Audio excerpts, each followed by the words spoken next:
José e sua esposa estavam vendo TV na sala de casa, quando seus filhos Laile e Eric entram na sala com duas espingardas, que haviam comprado alguns dias antes. Eles atiraram nos pais por diversas vezes. O pai recebeu um tiro na nuca que quase o decapitou. A mãe ficou irreconhecível com os tiros que levou no rosto. Eles alegaram que tinham medo do pai matar eles, após dizerem que iam expor anos de abuso sexual físico e emocional, sofrido por anos até a idade adulta. Mas segundo a investigação, a promotoria alega que eles cometeram o crime para ficar com a herança de 14 milhões de dólares. Sejam bem-vindos a mais um vídeo aqui no seu canal Vestígio 8. Se você é novo por aqui, te convido a se inscrever no nosso canal e deixar o seu gostei, para você ficar por dentro dos próximos casos.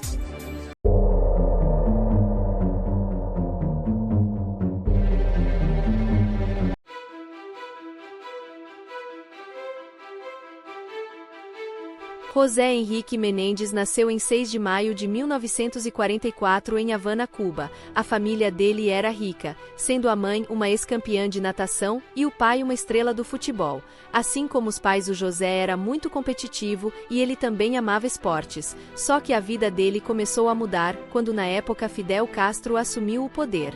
Os pais dele ficaram preocupados de ter algum risco no país, então mandaram ele para morar nos Estados Unidos, na casa de um primo. Os pais continuavam em Cuba, enquanto José teve que viajar sozinho com apenas 15 anos de idade. Como ele gostava muito de esportes, conseguiu uma bolsa em uma universidade onde ele praticava natação, e foi lá onde ele conheceu Mary Anderson. Ela era mais velha que ele e já tinha participado de diversos concursos de beleza. Os dois começaram um relacionamento e assim que ela se formou na universidade, eles decidiram fugir juntos e se mudaram para Nova York, onde eles começaram trabalhando em restaurantes para pagar as despesas. José iniciou uma nova faculdade de contabilidade. A intenção era seguir os passos do pai, mas durante o processo eles tiveram um imprevisto. A Mary engravidou e tiveram seu primeiro filho, Joseph Laile Menendez. Após o nascimento de Laile, eles decidiram se mudar de Nova York, por ser uma cidade muito cara e movimentada, então se mudaram para New Jersey, e não demorou muito para que Mary engravidasse de seu segundo filho, e nasceu Eric Menendez. José conseguiu uma grande mudança na carreira. Ele entrou na indústria musical e começou a trabalhar como executivo. Foi assim que ele começou a ganhar muito dinheiro e mudar a vida da família. Com isso eles se mudaram para uma casa de milhões. Os dois filhos estudavam nas melhores escolas e tinham o melhor de tudo, só que desde criança os pais, principalmente o José, tinha muita expectativa nos filhos. Por ele ser muito competitivo desde muito novo, ele impôs aquilo nas duas crianças, então desde pequenos os dois foram matriculados em vários esportes. Sempre com a exigência dos pais de serem os melhores, se destacando como bons jogadores de tênis, sempre com o pai e mãe por perto para apoiar. O José foi crescendo cada vez mais na carreira e após a indústria musical, ele também foi para a carreira cinematográfica. Nessa época muita gente reclamava de trabalhar com ele, diziam que ele era muito grosso, humilhava todo mundo e as pessoas tinham medo dele. Com a entrada na indústria cinematográfica, a família toda se mudou para Los Angeles, mas bastou ele entrar para as coisas melhorarem, mostrando assim suas habilidades como homem de negócios. Então mesmo ele não sendo muito bom no tratamento com os colegas, ele era obcecado em atingir suas metas. Com isso ele conseguiu chegar a CEO da empresa. Essa empresa fazia seguro de vida para todos os funcionários, inclusive o dele era de 5 milhões de dólares, mas não se sabe até hoje quem era o beneficiário dessa quantia. José tinha problemas não apenas com colegas de trabalho, ele também tinha uma reputação ruim com as mulheres. José tinha vários casos com mulheres que ele trabalhava. Sua esposa Mary desconfiava por conta das viagens que ele fazia e nunca queria levar ela, com a desculpa que ela deveria cuidar dos filhos. Tudo isso fez com que Mary culpasse os filhos, por ela não ter a carreira que queria, por ela não viajar com José para os lugares e tudo que ela fizesse teria que ser pelos filhos. José, por outro lado, tinha vergonha da família cubana dele, evitava e até inventava histórias para não precisar falar de sua família. Ele decidiu colocar os filhos na Universidade de Princeton, conhecida por ser difícil de entrar pelas exigências de notas altas. O mais velho Lyle cresceu com muito mais pressão do que o irmão Eric, isso se deu ao fato que ele era o primogênito, assim o José colocava sempre muita expectativa na vida dele, querendo que o filho realizasse sonhos que ele não tinha conseguido realizar, então ele cobrava muito dele sempre querendo que ele fosse o melhor, a ponto de não ligar tanto para Eric. Lyle e Eric eram muito próximos e unidos. Lyle procurava sempre proteger o irmão, por já ter passado por situações com seu pai, e não queria que acontecesse com o irmão mais novo. Quando Lyle fez 14 anos, ele começou a ficar careca, e seus pais não admitiam isso, forçaram ele a usar uma peruca para esconder, o que foi uma situação humilhante e dolorosa para Lyle. Nem seu irmão mais novo sabia disso. Boatos dizem que quando Lyle mijava na cama, o pai usava o lençol como toalha de mesa, para que o garoto se sentisse humilhado. Eles foram ensinados que dinheiro era tudo e cresceram assim, sempre buscando mais dinheiro e querendo superar as expectativas do pai.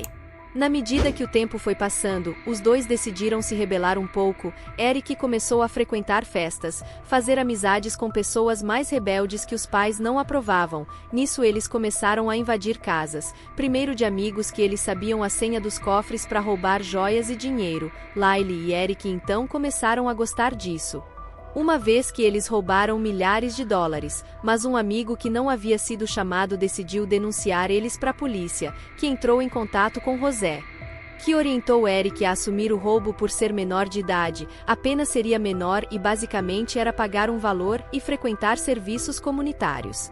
Lyle na faculdade não estava bem, faltava às aulas e tirava nota baixa frequentemente. Após ser acusado de plágio, ele foi suspenso por 1 ano.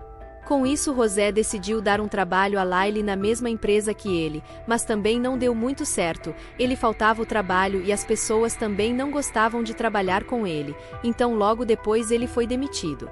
Enquanto isso, Eric focou em jogar tênis e também se interessava por cinema, onde escreveu um roteiro polêmico com um amigo, onde tinham filhos milionários que se rebelaram com seus pais e mataram eles para herdar a herança.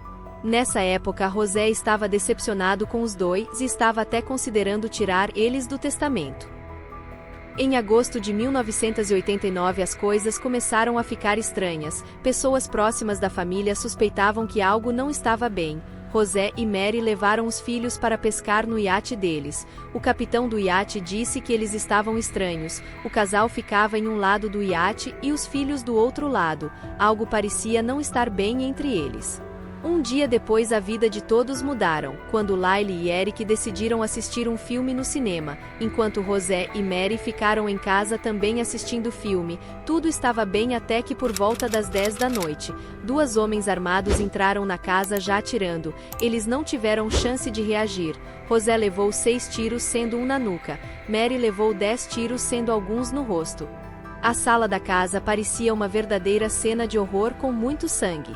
Perto da meia-noite a polícia recebeu uma ligação do Lyle. Ele estava chorando muito e desesperado, dizendo que haviam matado os pais dele. Ele disse que haviam entrado na casa deles e matado seus pais. Quando a polícia chegou, os dois estavam muito abalados do lado de fora da casa. Apesar de ter muitas pessoas que não gostavam do José, nos interrogatórios a polícia não identificou ninguém suspeito a ponto de matar ele e a esposa.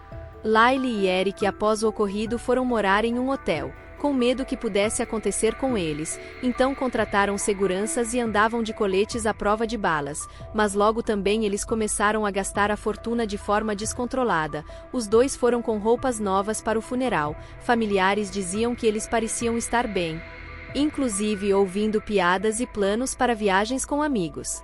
Lyle comprou 3 Rolex, um restaurante e uma Porsche. Eric contratou um treinador profissional, comprou um carro também e se viciou em jogos de azar, perdendo muito dinheiro, e os dois alugavam propriedades para fazerem festas com muitas bebidas e drogas. Cerca de 6 meses após os assassinatos, eles teriam gastado cerca de $700 mil. A polícia começou a desconfiar deles após uma foto que ficou famosa em um jogo de basquete na primeira fila, e ao investigar descobriram que eles adquiriram armas 2 dias antes do assassinato dos pais, usando identidades falsas. Descobriram também que eles contrataram uma pessoa para apagar o disco rígido do computador do pai, que tinha um testamento atualizado, provavelmente sem o nome deles. A polícia também teve acesso ao roteiro que Eric escreveu com seu amigo, dos filhos ricos que matavam seus pais. O terapeuta de Mary disse que ela tinha medo dos filhos e pensava que eles eram sociopatas, a ponto dela trancar a porta do quarto à noite antes de dormir. Eric continuava na terapia, que ele tinha começado após cometer os roubos na casa dos amigos. Em uma sessão ele disse para seu terapeuta: "Nós conseguimos." E ele teria confessado tudo, que após o crime eles trocaram de roupa, jogado as armas fora e voltado para o cinema para ter um álibi. O terapeuta aconselhou que ele chamasse seu irmão para eles terem uma conversa, o que teria irritado Lyle e feito ele ameaçar o terapeuta caso ele contasse para a polícia. O terapeuta continuou marcando consultas para eles e gravou as conversas. Não se sabe se era para ter mais provas ou se era para chantagear os irmãos. Ele não foi à polícia, mas decidiu contar a uma amante que ele se envolvia na época. Após o término da relação, ela decidiu denunciar a polícia e contar tudo o que ele escondia. Segundo a investigação, ela tinha uma relação abusiva com o terapeuta, e querendo se vingar fez ela denunciar a polícia após o término.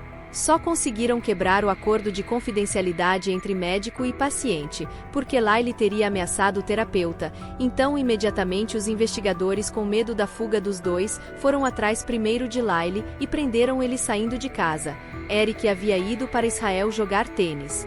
Ao saber da prisão do irmão, ele entrou em desespero, e pegou um avião de volta para os Estados Unidos, e também foi preso. As audiências começaram e eles sempre aparentavam estar tranquilos, muitas vezes sorrindo. Membros da família apoiaram os dois e não acreditavam que eles poderiam fazer algo assim. A acusação dizia que eles tinham matado os pais para adquirir ganhos financeiros, mas eles a princípio se declararam inocentes. Mas a acusação tinha o roteiro que Eric havia escrito, e as fitas do terapeuta, então era muito forte para eles continuarem negando o crime. O que realmente queriam entender eram os reais motivos do crime. A defesa, por sua vez, disse que os crimes teriam sido arquitetados após uma vida sofrida por eles de abusos físicos, psicológicos e sexuais através do pai, mas eles mataram a mãe também por ela permitir que acontecesse e não fazia nada para impedir. Em julho de 1993, teve o primeiro julgamento. As pessoas estavam divididas, umas acreditavam que foi pelo dinheiro e outras que foi pelo abuso sofrido. A mídia colocou Lyle como o autor que arquitetou todo o crime e teria colocado o irmão no plano. No seu depoimento, Lyle disse que amava seus pais, que não teria matado eles por motivos financeiros e sim por medo. Disse não ter boas lembranças de sua infância. Ele contou que sempre queria deixar o pai feliz e por isso era focado nos esportes, para que assim seu pai o amasse. Na natação ele conta que em alguns dos treinos que ele fazia, o pai levava as coisas ao extremo, a ponto de segurar a cabeça dele embaixo d'água para que, segundo ele, expandisse os pulmões. Muitas vezes ele vomitava e chorava, mas seu pai não queria saber e fazia novamente. Ele também disse que o pai não permitia que ele fizesse amizades no futebol, porque com amizades ele não seria tão competitivo. Tanto ele quanto Eric eram controlados sobre a alimentação, a ponto de que uma vez na padaria ele pegou um cookie escondido. O pai, ao ver, tomou o cookie de volta e deu um soco em seu estômago como forma de punição. Disse que cresceu com sua mãe falando que ele tinha arruinado a vida dela, que ela não podia mais ser atriz, nem apresentadora e tinha que dedicar a vida a ele. Por isso ela odiava ele, que até Rosé dedicava mais tempo com eles no tênis e não ficava com ela, quando se irritava jogava coisas nele, xingava ele de bastardo e desejava que ele nunca tivesse nascido, além de beber muito e misturar com remédios controlados. Assim ela ficava violenta e sempre descontava nele. Lyle finalizou seu depoimento dizendo que era costume o pai colocar filmes de violência sexual para eles assistirem juntos, do tipo de gangues pegando uma mulher e cometendo violência, ou alguma jovem sequestrada e levada para o mato. Disse também que com frequência ele tirava fotos das partes íntimas dele e do irmão enquanto eles trocavam de roupa. E que o pai sempre falava do assunto sobre sexo de dois homens, que na história homens antes de entrarem em alguma batalha, tinham o costume de se tocar e se relacionavam. Finalizou dizendo que teve contato sexual com o pai entre 6 e 8 anos de idade, dizendo que tudo começou com a prática de alguns esportes, que seu pai começava a massagear e pedia para que ele fizesse o mesmo. Isso acontecia com frequência 2 a 3 vezes por semana até piorar, indo para sexo oral. Ao contar à sua mãe, ela dizia que ele estava exagerando e não acreditava. Com isso, Lyle fazia as mesmas coisas que o pai fazia com ele em seu irmão Eric. Seu pai dizia que era o segredo dele e que ele jamais poderia contar a ninguém ou ele iria matá-lo. Eric, em seu depoimento ao ser questionado sobre o motivo do crime, ele disse que falava para o Lyle que seu pai estava o molestando e queria que ele parasse. Os abusos começaram aos 6 anos de idade e durou por 12 anos. Por isso Eric queria ir para a faculdade, para estar distante e morar na universidade, mas o pai não permitiu e disse que ele iria continuar morando em casa. Sabendo disso, ele pensou em tirar a própria vida por não saber mais o que fazer. Com isso, eles discutiram com o pai, dizendo que aquilo tinha de parar, senão eles iam contar para todo mundo. Eles ficaram com medo do pai matar eles, porque ele jamais iria permitir que aquilo vazasse. Então eles pensaram nas opções, sendo uma delas sair de casa, mas acreditavam que o pai encontrariam eles onde quer que fossem. Outra opção era ir até a polícia, mas acreditaram que a polícia não poderia proteger eles. Então essa conversa dos dois levaram a comprar armas para eles se protegerem a princípio. Em 1995 houve um novo julgamento para decidirem a pena, e o júri decidiu que eles são culpados do crime, e eles foram condenados por prisão perpétua sem liberdade condicional. Eles foram para prisões diferentes por 20 anos, onde só conseguiam se comunicar com o outro através de cartas. Somente em 2018 eles foram transferidos para a mesma prisão, onde continuam até hoje. Recentemente foi descoberta uma carta de Eric enviada a um primo, meses antes do crime, onde ele relata os abusos e disse não estar mais suportando. Um membro de uma antiga banda conhecida na época como Menudos, disse que também foi abusado pelo José, na época que ele trabalhava no ramo musical. Uma nova série da Netflix está sendo lançada sobre esse caso. E com isso pode ter novos desdobramentos para até talvez os irmãos possam ter liberdade condicional. Obrigado por assistir. Se esse vídeo foi relevante para você, te convido a se inscrever no nosso canal e deixar o seu gostei, para você ficar por dentro dos próximos vídeos. Até lá!